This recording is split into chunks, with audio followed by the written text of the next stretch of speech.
दोस्तों नमस्कार, कैसे हैं आप सब। आशा करता हूँ मस्त होंगे। ये मेरे पीछे आप जो देख रहे हैं हमारी बीन्स की खेती है, ठीक है। ये बीन्स लगी हुई है और यह जो है अंकुर सीड की केकती वैरायटी है।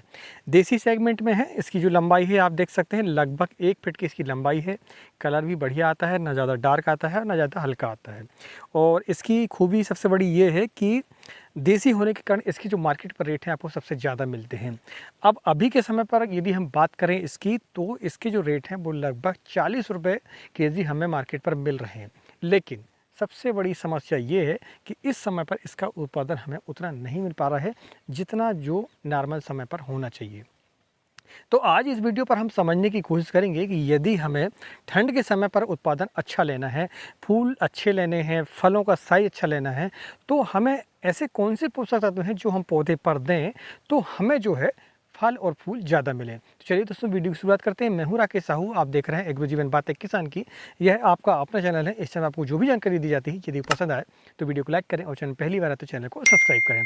हम इस वीडियो पर 5 जो पोषक तत्व हैं मेन, उनके बारे में चर्चा करेंगे। वीडियो के अंत में होगी विशेष बात, और विशेष बात मैं आपको बताऊंगा कि यदि आपको फलों का साइज बड़ा करना है और साथ में फूलों की संख्या भी आपको ज़्यादा करनी है, और जो भी समस्या होती है जैसे फास्फोरस की कमी होती है या पोटास की कमी होती है जिसके कारण फलों का साइज प्रॉपर नहीं बन पाता है, उसके लिए हम एक स्प्रे भी आपको बताएंगे। चलिए दोस्तों, सबसे पहले हम जानते हैं पहले पॉइंट को। पहला पॉइंट है दोस्तों जो सबसे मुख्यतः इस समय पर, ठंड के समय पर जो सबसे ज़्यादा जिसकी डिमांड होती है पौधे को, वो है सल्फर। आपका सल्फर एक ऐसा पोषक तत्व है जो कि सेकेंडरी हमारा न्यूट्रिएंट कहलाता है, यानी कि नाइट्रोजन, फास्फोरस और पोटास के बाद जो सबसे ज़्यादा जो प्रचुर मात्रा पर हमें लगता है पौधों को, वह लगता है सल्फर।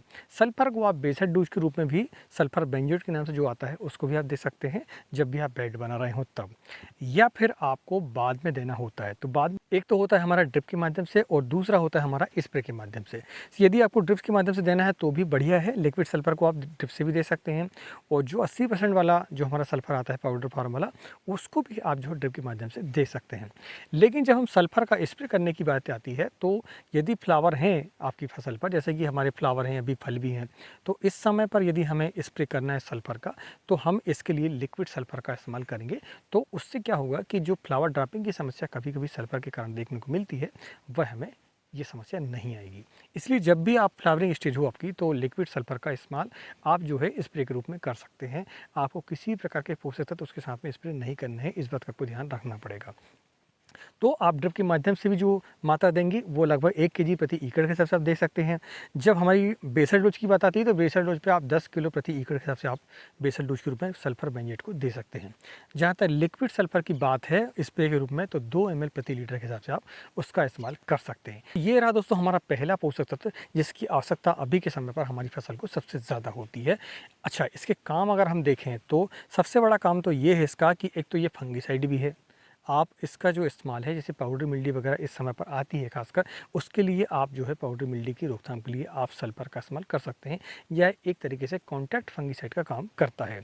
दूसरा, आपकी फसल को ठंड से बचाता है और फोटोसिंथेसिस को बढ़ाता है, जिससे हमारी फसल पर ग्रीननेस आती है। आपने देखा होगा कुछ पत्तियां जो है ऊपर की जो हमारी पीली दिखाई देती हैं, तो उसका मतलब ये होता है कि उसमें सल्फर की कमी आ जाती है। अच्छा, सल्फर को देने का तरीका एक और ये है कि आप दूसरे जो न्यूट्रिएंट हैं उसके साथ भी आप दे सकते हैं। जैसे सल्फर आपका मैग्नीशियम सल्फेट के साथ में आता है, ठीक है। आपका 0050 के साथ में भी सल्फर आता है, तो आप इन न्यूट्रिएंट को देते हैं तो भी उसके साथ में आपकी सल्फर की पूर्ति हो जाती है। तो ये रहा आपका पहला पॉइंट जो कि है सल्फर। दूसरे की हम बात करें, दूसरा है कैल्शियम। कैल्शियम की कमी के लक्षण आपको देखना है तो पत्तियां अगर आप देखेंगे आप, तो ये पत्तियां जो है आपकी हार्ड दिखाई देंगी। यदि आपकी पत्तियां हार्ड हैं, आप ऐसा उसको खींच रहे हैं तो बिल्कुल टूट रही हैं वो, तो आप समझ रहे हैं कि वो कैल्शियम की कमी है। दूसरा, उसका जो साइज़ है वो बिगड़ जाता है, उसमें सिकुड़न टाइप की आ जाती है, आपको देखने से ये एहसास हो जाता है, ठीक है। अब कैल्शियम को देने का तरीका अगर हम देखें तो आप कैल्शियम नाइट्रेट को भी दे सकते हैं, आप कैल्शियम को स्प्रे के रूप में भी डायरेक्ट आप दे सकते हैं, ठीक है। आप एसएसपी यानी कि सिंगल सुपर फास्फेट जब भी देते हैं बेसल डोज के रूप में, तब भी आप कैल्शियम का उपयोग आप अपनी फसल पर कर देते हैं। तो सबसे पहली बात तो यही कि आपको बेसल डोज पर एसएसपी का इस्तेमाल करते हैं तो आपको कैल्शियम की मात्रा उसमें मिल जाती है, वो आपको करना चाहिए। दूसरा, यदि आपकी फसल अब उसमें लग चुका है सीड, उसका पौधा बन चुका है, तो आपको कैल्शियम नाइट्रेट की मात्रा कम से कम 5 किलो 15 दिनों में एक बार आपको देनी चाहिए। अगर उसके साथ में बोरान देंगे तो बहुत ही बढ़िया होगा। ठीक है। अब स्प्रे की अगर हम बात करें तो स्प्रे में भी आप कैल्शियम और बोरान का कॉम्बिनेशन बना के आपको देना चाहिए। बना बनाया कॉम्बिनेशन भी आता है और आप चाहें तो कैल्शियम अलग से चिलेटेड वाला और बोरान भी आप अलग से दे सकते हैं। कैल्शियम की जो मात्रा है 1 ग्राम प्रति लीटर के हिसाब से, बोरान की मात्रा 2 ग्राम प्रति लीटर के हिसाब से आप दे सकते हैं स्प्रे के रूप में। तो आप देखेंगे आपकी फसल पर अगर बोरान भी देते हैं आप तो भी फ्लावर मेंटेनेंस होगा आपका। दूसरा ये कि जब कैल्शियम हम देते हैं हमारी फसल पर तो उसमें जो शाइनिंग आती है बहुत ही बढ़िया आती है, फलों का जो साइज़ है वो प्रॉपर आ पाता है हमारा और उसमें क्रैकनेस नहीं आती है। इसके बाद हमारा तीसरा पोषक तत्व आता है बोरान। बोरान बहुत ही महत्वपूर्ण है फ्लावर लाने के लिए और फ्लावर का आवर्षण रोकने के लिए। ठीक है, फ्लावर लाना तो एक अलग बात है, लेकिन फ्लावर हमारे सेट भी होने चाहिए, वो फल में परिवर्तित भी होने चाहिए, यह बहुत ही मुख्य है। ठीक है, बोरान की कमी के कारण आपकी फसल पर फ्लावर कम आते हैं और आते भी हैं तो उनका आवर्षण हो जाता है, इसलिए आपको बोरान देना चाहिए। और बोरान देने का सबसे अच्छा तरीका है आप कैल्शियम के साथ में यदि बोरान देते हैं तो उसके जो रेट हैं आपको सिंगल बोरान से ज़्यादा मिलेंगे। बोरान देने का तरीका ये है कि जब भी आप बेसल डोज दे रहे हों उस समय पर 1 केजी प्रति एकड़ के हिसाब से आप जो अभी खाद दे रहे हैं बेसल डोज में उसमें आप मिक्स कर दें तो आप देख सकते हैं।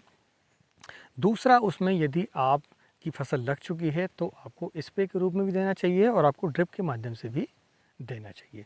ड्रिप के माध्यम से कैल्शियम नाइट्रेट जब भी आप दे रहे हों तो उसके साथ में आप आधा किलो प्रति एकड़ के हिसाब से लेकर 1 किलो प्रति एकड़ के हिसाब से आप दे सकते हैं बोरान को। ठीक है, स्प्रे की अगर हम बात करें तो आपको 2 ग्राम प्रति लीटर के हिसाब से, यानी कि 200 लीटर की टंकी पर आप 400 ग्राम प्रति एकड़ के हिसाब से आप बोरान को स्प्रे के रूप में दे सकते हैं। फिर आप देखेंगे कि फ्लावरों की संख्या बढ़ेगी और फल जो आएंगे उसमें चमक आएगी, उसमें एक सा साइज आएगा, उसमें क्रैकनेस नहीं आएगी। खासकर फल वाले जितने भी किसान हैं उनको कैल्शियम और बोरान की मात्रा पर विशेष ध्यान देना चाहिए।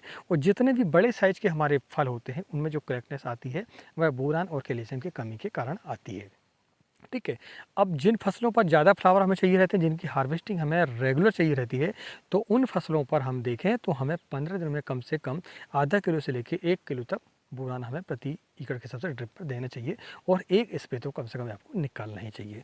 तो ये रहा दोस्तों आपका बोरान, जो कि हमारा तीसरा प्रमुख पोषक तत्व था। ठीक है, इसके बाद चौथा नंबर आता है दोस्तों आपका पोटास का और फास्फोरस का, जिसका जो कॉम्बिनेशन है आपको देना चाहिए वो है कॉम्बिनेशन जो हमारा विशेष है वो है दोस्तों 52-34। 52-34 को आप ड्रिप में तो देते ही देते हैं, वो आपको सब पता है, लेकिन 52-34 को एक और तरीका होता है देने का, वो है स्प्रे के माध्यम से। तो स्प्रे के माध्यम से जब भी आप 52-34 को देते हैं तो आपके जो रिजल्ट हैं वो कम पैसे पर ज़्यादा मिलते हैं।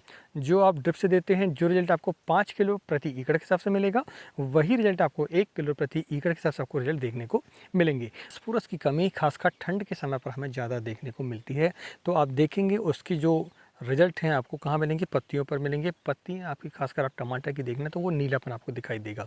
फलों पर भी नीलापन दिखाई देता है, जैसे हम ये बीन्स के जो फल हैं हमारे नीलेपन दिखाई देते हैं। ये 2 कारण से, एक तो फास्फोरस की कमी के कारण भी होता है और दूसरा आता है ठंड के कारण। ठीक है, दोनों ही कारण होते हैं नीलेपन दिखाई देने के। पत्तियों पर जो नीलापन आता है वो फास्फोरस की कमी के कारण आता है और पोटास की कमी यदि है आपकी, फिर आपकी जो फसल है वह रोग प्रतिरोधक क्षमता उसकी कम हो जाती है। और दूसरा जो फलों का साइज है, जैसे आप देखें ये इसमें ये पुच्छी टाइप की बन रही, ठीक है, ये पतला हो रहा है यहाँ पर से, तो ये अगर देखेंगे आप तो इस तरीके से, तो ये जो लक्षण है ये आपके पोटास की कमी के हैं और फास्फोरस की कमी के हैं।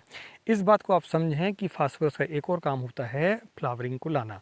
फ्लावर अच्छे से आएंगे तो ही आपके फल सेट होंगे और फल सेट अच्छे होंगे तो ही आपको पैसा मिलेगा बाज़ार से। अगर आपको अच्छी हार्वेस्टिंग लाना है, फ्लावरों की संख्या आपको ज़्यादा लानी पड़ेगी और फलों का साइज अच्छा लाना पड़ेगा, उसमें चमक भी लानी होगी। जो हम आज आपको पोषक तत्व बता रहे हैं यह प्रॉपर एक मैनेजमेंट है फल और फूल को सही व्यवस्थित तरीके से अपनी फसल पर लाने का और उन्हें जो है अच्छे से उपयोग करने का अपनी हार्वेस्टिंग बढ़ाने के लिए। ठीक है, अब इसके बाद जो अगला पॉइंट आता है वो है दोस्तों टॉनिक।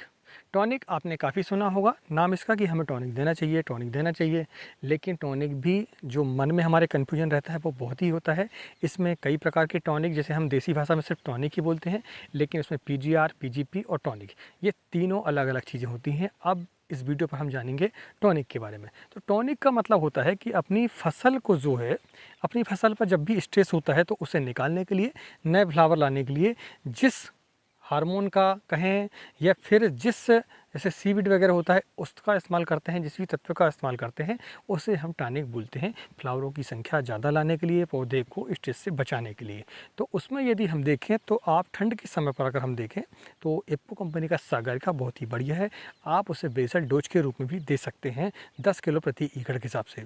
बाद में भी आप इसकी लिक्विड जो आती है सागरिका, उसका स्प्रे 100 ml प्रति लीटर के हिसाब से अपनी फसल पर 400 ml प्रति एकड़ के हिसाब से आप स्प्रे कर सकते हैं। ठीक है, तो आप देखेंगे उसमें सीविड होता है और सीविड बहुत ही बढ़िया होता है स्ट्रेस मैनेजमेंट के लिए। पौधा आपका स्ट्रेस में नहीं रहेगा तो उस पर जो फलों की संख्या है वो ज़्यादा रहेगी, फूलों की संख्या ज़्यादा रहेगी, उसमें आवर्षण नहीं होगा और आपकी जो फसल है वो तंदुरुस्त भी रहेगी।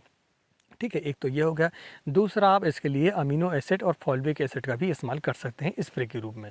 ठीक है, आप अमीनो एसिड को जब इस्तेमाल करते हैं तो आपकी जो फसल है वो भी स्ट्रेस से दूर होती है। इसमें अगर हम देखें तो ईसाबियोन बहुत ही बढ़िया है। सस्ते में यदि हम देखें तो मल्टीप्लेक्स कंपनी का समरस आता है।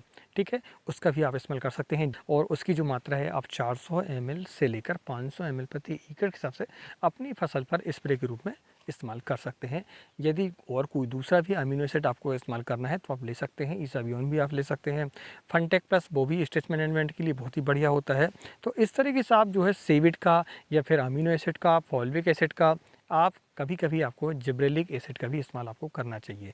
जब आप देखते हैं कि आपकी फसल का जो साइज़ है प्रॉपर नहीं आ पा रहा है, रेट है मान लो बढ़िया, आपको हार्वेस्टिंग क्विकली चाहिए, तो उस समय पर जिब्रेलिक इस्तेमाल किया जाता है।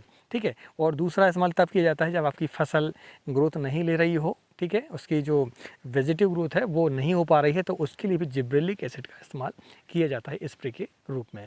लेकिन मेरा जहाँ तक मानना है कि जब भी आप जिब्रेलिक एसिड का इस्तेमाल करें तो उसके साथ में पोषक तत्वों का इस्तेमाल यदि आप स्प्रे के रूप में करते हैं तो उसके जो रिजल्ट हैं वो आपको ज़्यादा मिलते हैं। कुछ जिब्रेलिक एसिड के साथ में पोषक तत्व भी मिक्स होकर आते हैं तो उसका जो असर है वो डबल हो जाता है प्लेन जिब्रेलिक एसिड की अपेक्षा पर।